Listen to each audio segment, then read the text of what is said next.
She should have been angry. It was a thought that crossed her mind multiple times through the night, and yet despite her desperate wishes, the anger just wouldn't stick. Instead, she felt empty, drained, and just a little tired. Maybe she should have felt embarrassed too, since so many people had seen her stood alone and waiting outside the hall. Some asked what she was waiting for, and she told them, only to be proven wrong later. Her eyes drifted shut as she recalled her rolled eyes in vague irritation when the time had come and Jaune was still absent. How typical of him to be late. She told herself, I'll make sure to step on his shoes as punishment. Even when 15 minutes passed and she still stood alone in the borrowed gown, she convinced herself that he was playing some silly game, that he would come at any moment, embarrassed, and rubbing his head with some stupid apology about how he'd fallen asleep. How long had it taken for her elation and excitement to dim?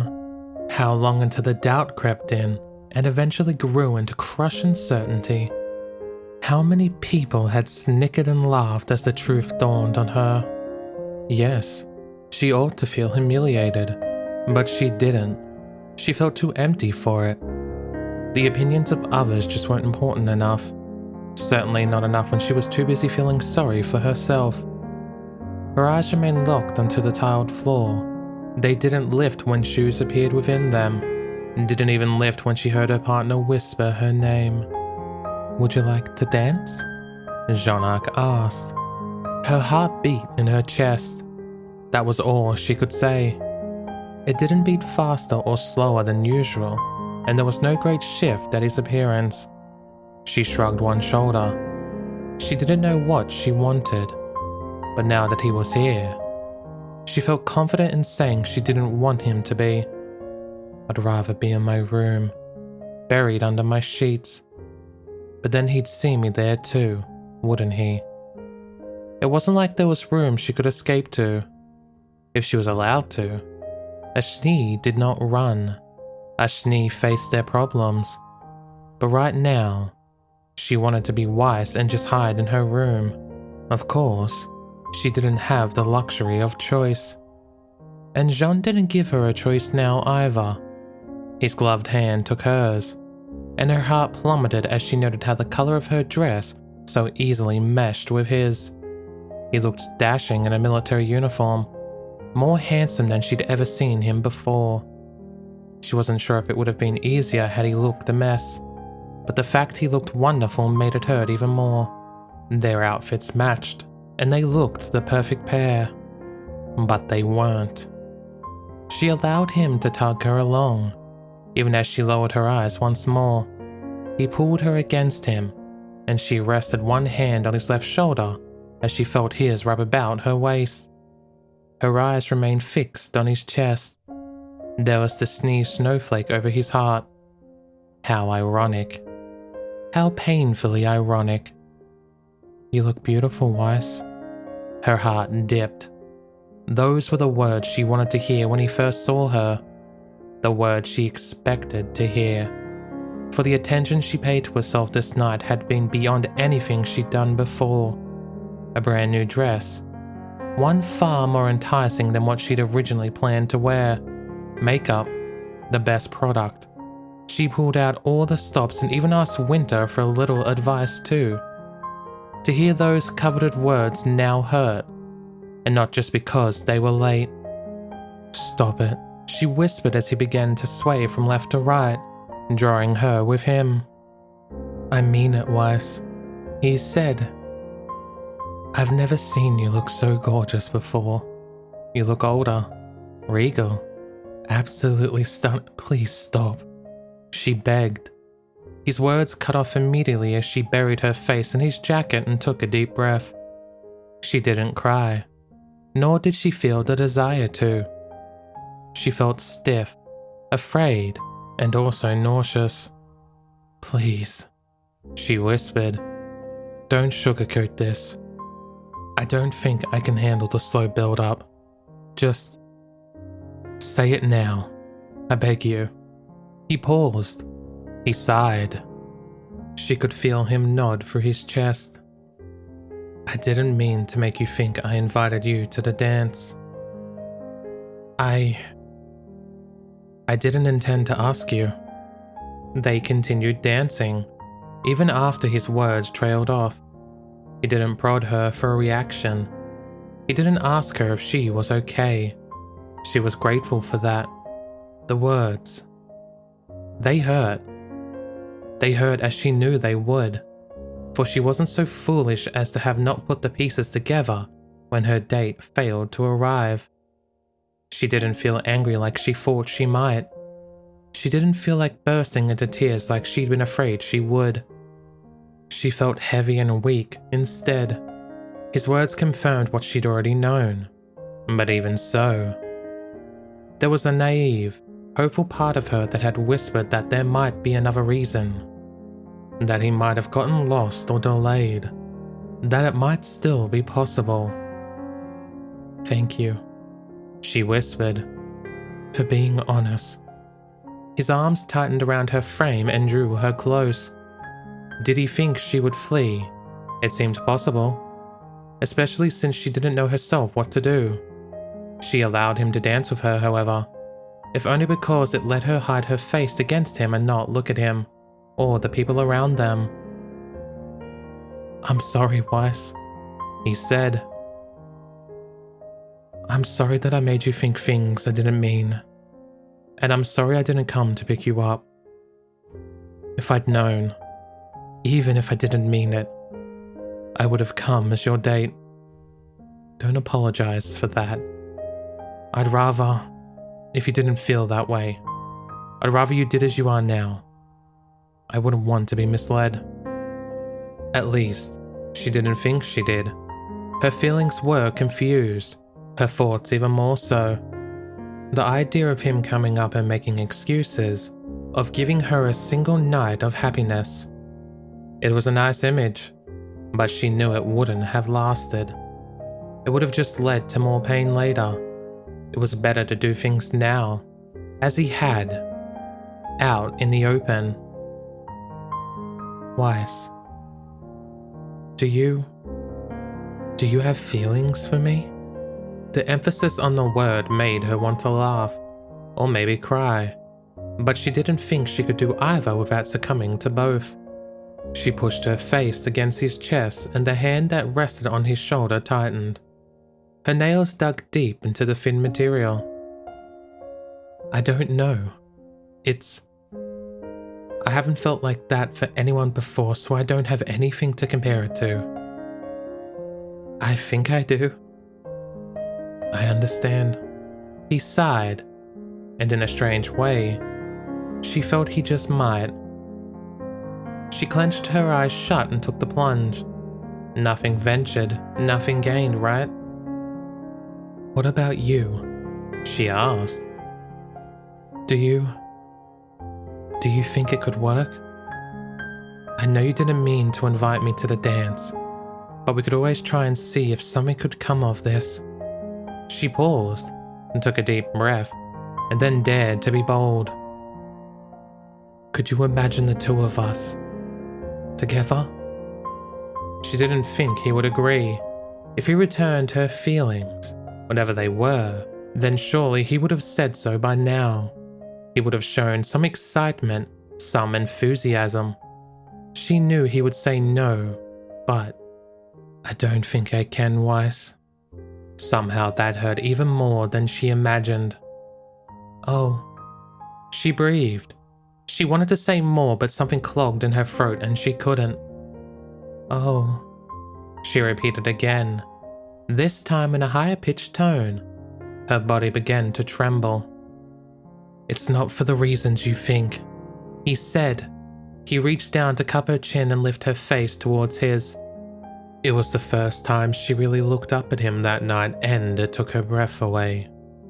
He didn't look overly handsome, at least not in a way that made him look different to normal.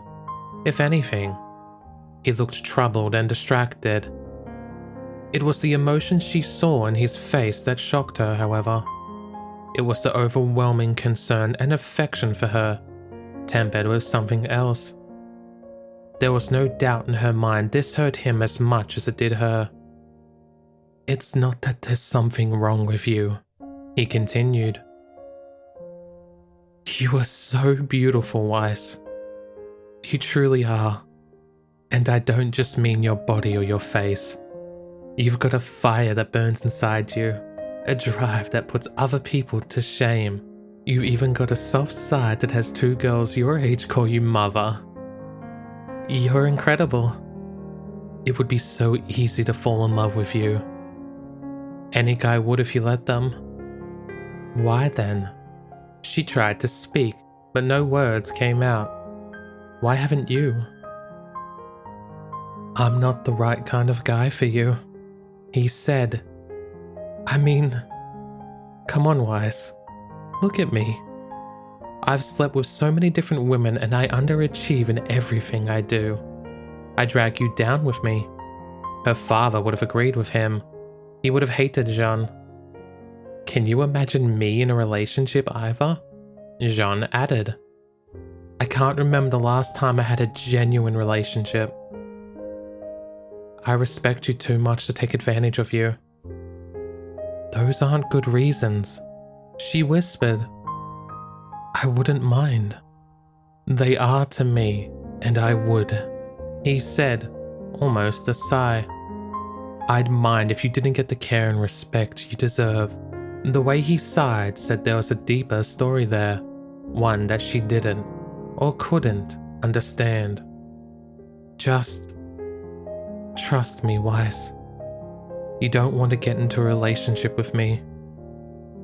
I care for you, but I care enough not to get you involved in something that just wouldn't work. It's nothing about you. It's... She laughed into his chest. I'd never thought I'd hear this, she said. I've always heard about it, but I guess I was arrogant enough to think it would never happen to me. Hear what? The whole, it's not you, it's me rejection. She sighed. I'm not a child, Jaune. If you don't wish to entertain my feelings, you could say so. You have the right to make your own decisions in life. The truth would hurt less too, since his reasons gave her hope. Hope she didn't want to harbor if it wasn't true. Somehow it was easier to know it wouldn't even work, that it was her fault and nothing else.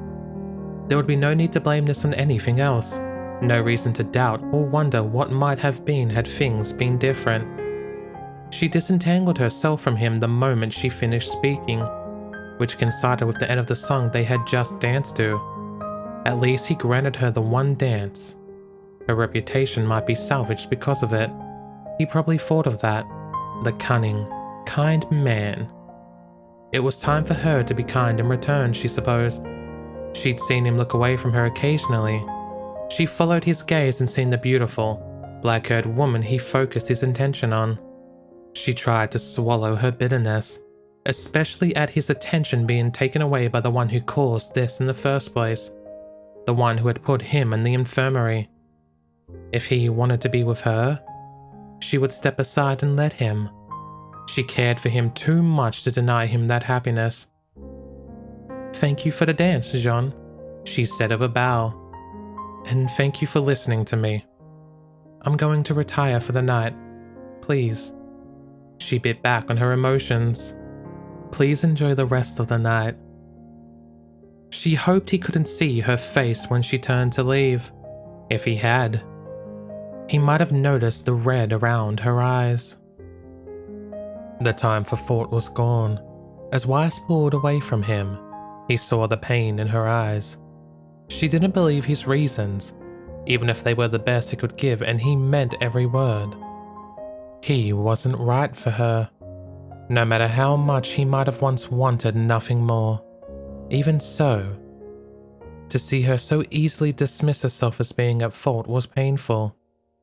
But if he stopped her now, it would mean allowing Cinder to continue her plans. What would he say to her either way? Lies would only hurt her, and he wouldn't put someone he cared for through that pain of trying to deal with him and his problems. The future would be bleak enough without adding that on to her. But if I go to try and stop Cinder, what changes there? Life after life, repeat after repeat. He failed and failed again. So what was the point of trying here? Was there even a point? Or was he working on habit alone? I don't have time to think. I need to make a choice. I need to make a choice now. If he chose Weiss now, then he locked himself into a never-ending cycle of choosing his team over stopping Cinder. Her plans would come to fruition, as they always did, and Beacon would fall. His team would die, he would lose them, and then he would repeat, to live it all again.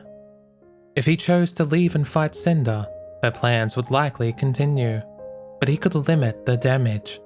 It would be little here, but in the future he could delay her, and more importantly, he could escape himself. He could continue his original plan and retreat when the attack hit.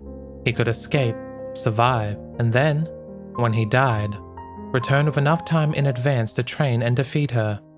Maybe.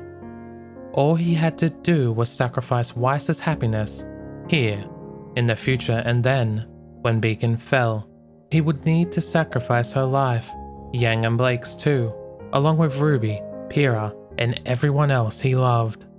They would all die so that he could escape to continue the fight in a new world. All he had to do was let them die. A tear fell from Weiss's face and splashed against the tiled floor. Jaune? Amber's voice cracked, light blue eyes sparkling and unshed tears as she looked up at him, in pain, distress. He made Amber cry too. He remembered.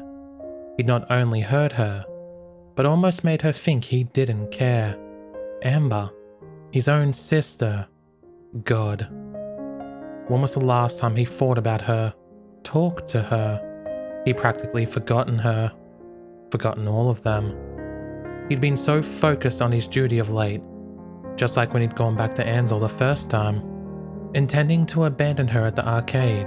Back then, he'd been prepared to walk away, to leave someone he claimed to love to walk home alone, wondering if her brother had not only abandoned her, but never cared in the first place. He couldn't do that. He couldn't do it anymore. His hand snagged Weiss's wrist at the last second, when she had been about to move out of reach entirely, but even then he knew he would have dove across the dance floor to reach her. Weiss gasped in shock for it only to be smothered as he dragged her back in against him, so that her face crushed into his chest. She couldn't escape his grasp. He wouldn't let her. His grip, gentle yet unyielding, ensured it. "You can't leave," he said, almost too fast to be understood. "I said I'd get you a date to the dance and I have. You're not going to leave me here dressed like this, are you? I'd be a laughingstock. Let go." She almost, but not quite, sobbed. "There's no point in me being here. Go and be with who you want to be with. I'm just in your way. You could never be in my way, Weiss. My reasons aren't because of you. You're beautiful. You're perfect." "Liar," she hissed and tried to push away. I'm not a fool. You don't need to treat me like a child. Just tell me I'm not good enough. Tell me I'm not pretty enough or that I'm too bossy." He wasn't getting through to her. She didn't believe a word he said. Something like white-hot fire shot through him. Anger not at her or him, but at the very idea that she could think so little of herself. He gripped her shoulder with one hand and tilted her face up with the other. He slammed his lips against hers. It wasn't the best kiss he'd ever given. It was desperate and rough, and he banged his nose against her cheek too. Spectators on the dance floor whispered, but he didn't care in the slightest for them. All he cared about was making sure she knew, proving to her without a doubt that it wasn't her, that there wasn't something wrong with Weiss. But gods, her lips were so soft. She melted into him without thinking about it, and her small frame in his hands felt divine. She tasted of berries and punch, smelled of something sweet that set his senses a-tingle. He wanted nothing more than to push her against the nearest pillar, pin her arms above her head, and force her to scream that she understood it wasn't her. It was those dangerous thoughts that made him pull back and gasp for breath. She did so as well. her cheeks red and flushed, lips almost bruised. Pale eyes watched him, a mixture of shock and something he refused to acknowledge altogether. "It's not you," he whispered, as firmly as he could. "You, Weissney, are perfect. You're beautiful and intelligent, everything a man would want in a woman.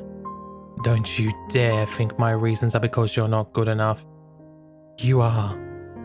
Weiss's face pressed against his chest. The struggle seemed to leave her entirely.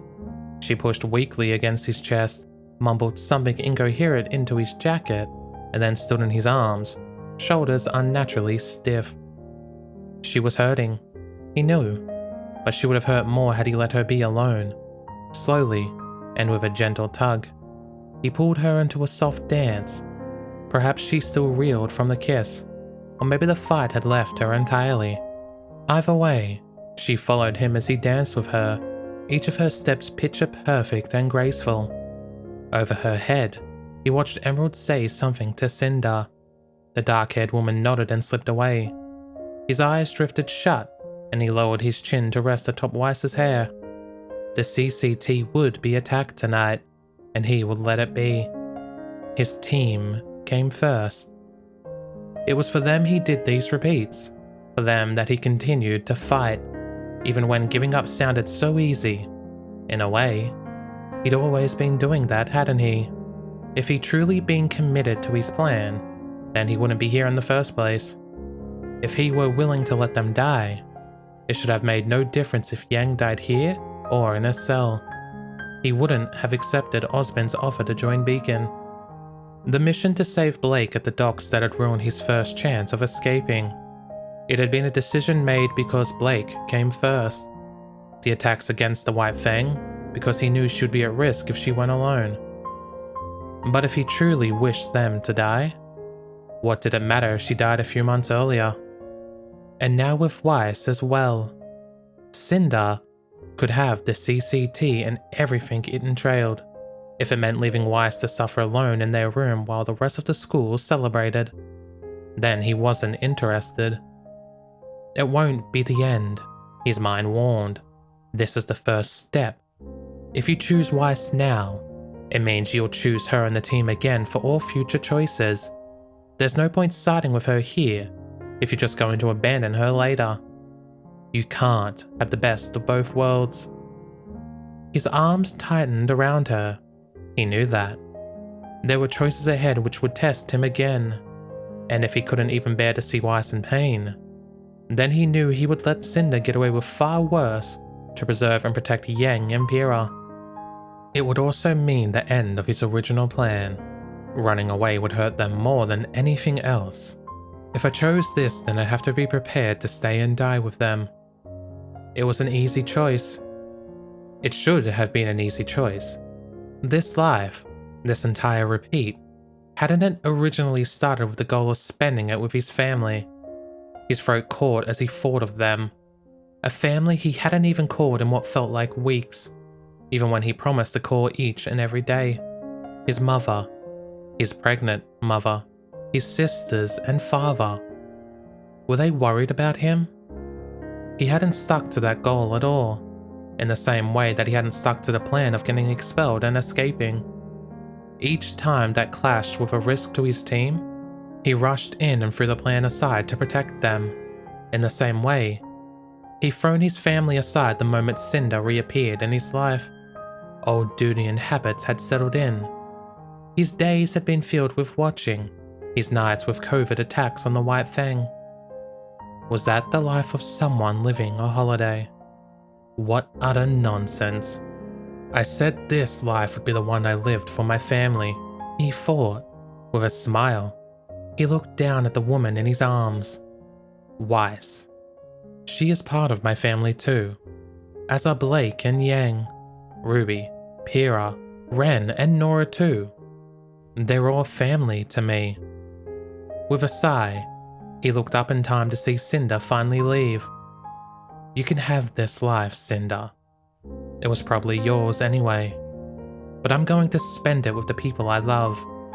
He would move against her still, but only when it was necessary to protect them. No more late-night missions against the White Fang.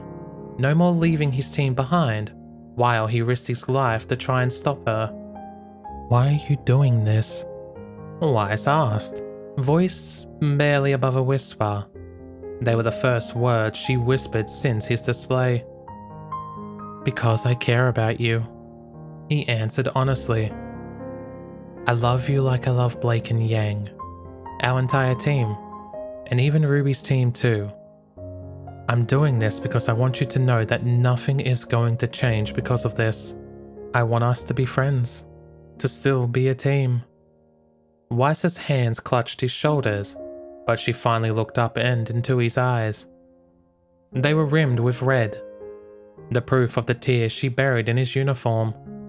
She smiled, however, and although it was watery, it was also filled with relief. "Thank you." He wrapped his arms around her and pulled her in for a hug. "Anything for my partner," he said. "I meant what I said earlier, by the way. You are beautiful, and I'm not doing this because I don't think I could love you." "You have your reasons," she offered. "I do," he said with a nod. "That said, there's nothing I'd rather do right now than spend the night here with you. Why, Snee? Would you do me the honor of being my date to this dance?" Weiss laughed. It wasn't one filled with joy, and there was definitely a bitter tone to it. But it was better than the pain she'd worn before. "I suppose I have to," she said. "You've taken up so much of my time that people would talk if I didn't." That smile. Those eyes. That smile. Those eyes. The way she pushed her pain aside and did what she felt had to be done. She was the most mature of the girls he knew, and it showed. Something might have stirred within him as he looked down into her eyes, but he squashed it ruthlessly down. Once upon a time, he'd thought he'd fallen in love with Weiss, back before this all started. He knew there'd be nothing more than an immature crush, an adolescent fantasy, but he knew now that if he'd seen this side of her back then, it would have been for real. He knew full well he shouldn't fall for her again. He'd meant what he said about how it shouldn't be him.